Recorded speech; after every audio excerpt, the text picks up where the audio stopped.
Lee est un peu un symbole de ce que vous aimez chez un joueur. Il est très polyvalent. Il a joué à gauche, à droite, un peu dans l'axe depuis le début de saison.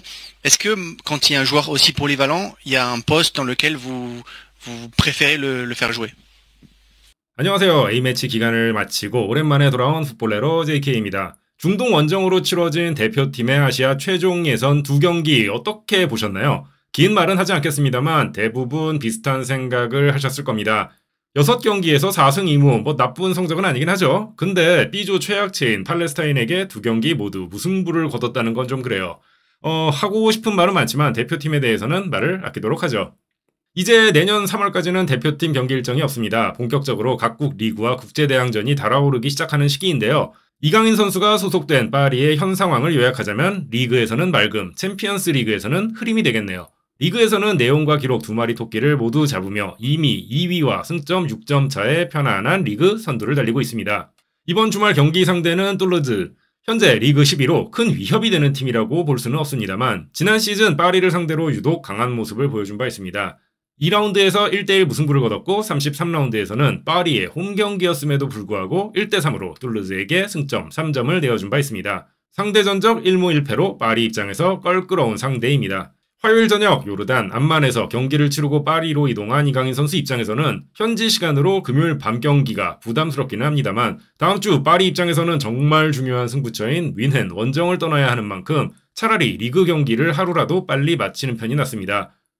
대표팀 선수가 많은 파리 입장에서 이번 툴루즈 경기는 조금은 내려놓고 치러야 할 경기일 수도 있습니다. 리그고 챔스고 항상 이번 경기만 생각한다는 파리의 루이스 엔리케 감독 가벼운 훈련을 소화한 뒤 기자회견장에 나타났습니다. 어떤 얘기들이 오고 갔는지 주요 장면 번역해보았습니다. 함께 보시죠.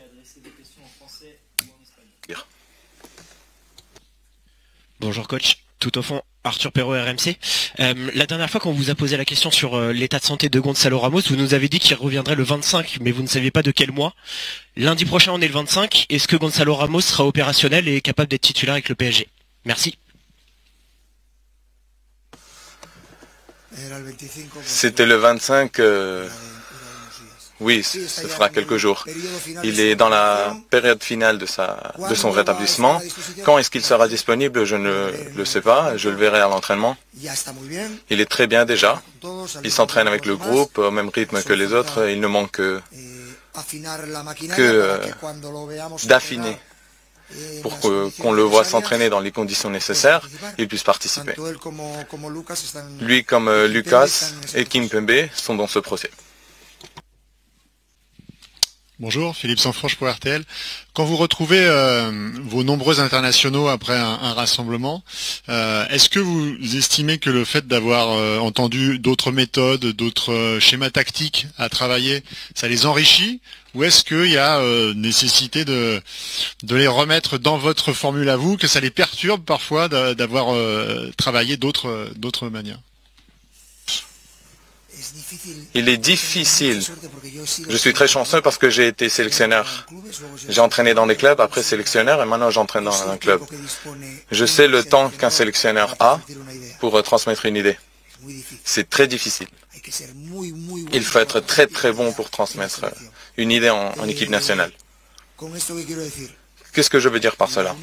La seule préoccupation que, comme entraîneur, nous avons, c'est que les joueurs sont très fatigués, ils ont voyagé, c'est un voyage d'aller-retour, 2 matchs, une charge de minutes assez importante, donc cela me préoccupe et c'est le premier message que je donne à mon équipe. On va se reconnecter avec ce que notre club est et les matchs importants que nous avons par la suite. C'est cela qui me préoccupe.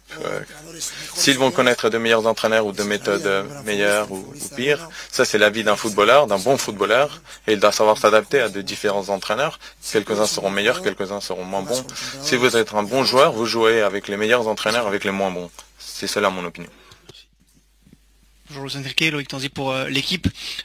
Lee est un peu un symbole de ce que vous aimez chez un joueur. Il est très polyvalent.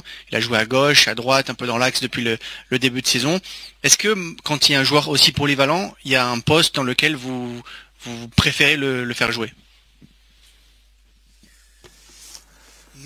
Je crois que dans cet effectif, depuis le début de la saison, je vous ai dit, que ce que j'aime le plus, c'est la versatilité, c'est les possibilités pour beaucoup de joueurs d'évoluer à beaucoup de postes. Pour moi, c'est très bon cela. Et c'est difficile pour l'adversaire de savoir où ces joueurs vont jouer. À partir de là, avoir cette capacité indique que vous avez plus de chances de jouer à de différents postes. Et dans le projet que nous sommes en train de générer ici, j'espère que dans peu de temps, nous allons pouvoir avoir 2 joueurs par poste, de très bons joueurs par poste, et que la compétition soit très haute.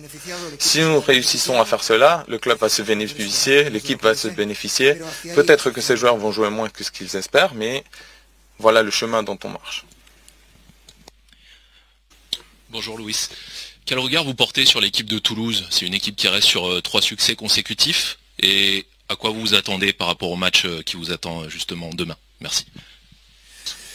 Bon, c'est un peu des situations qui se ressemblent beaucoup contre un adversaire. Chaque fois qu'on affronte un adversaire, ils sont dans leur meilleur enchaînement. Angers, ça faisait 4 matchs qu'ils ne perdaient pas. Toulouse, ça fait 3. Je connais Toulouse parce que l'année dernière, nous avions déjà eu la chance d'affronter le TFC de Carles Martinez. Nous savons qu'ils savent à quoi ils jouent. Quand ils ont la balle, c'est difficile de leur enlever. Ils font un bon pressing. L'année dernière, au Parc des Princes, ils nous ont battus dans un match spécial pour nous et on n'a pas été très bons. Ils ont profité de cela. Bon, j'espère un match difficile. Cela coïncide avec une circonstance spéciale. L'année dernière, c'était après le match où on a célébré le titre. Cette année, c'est après la trêve internationale.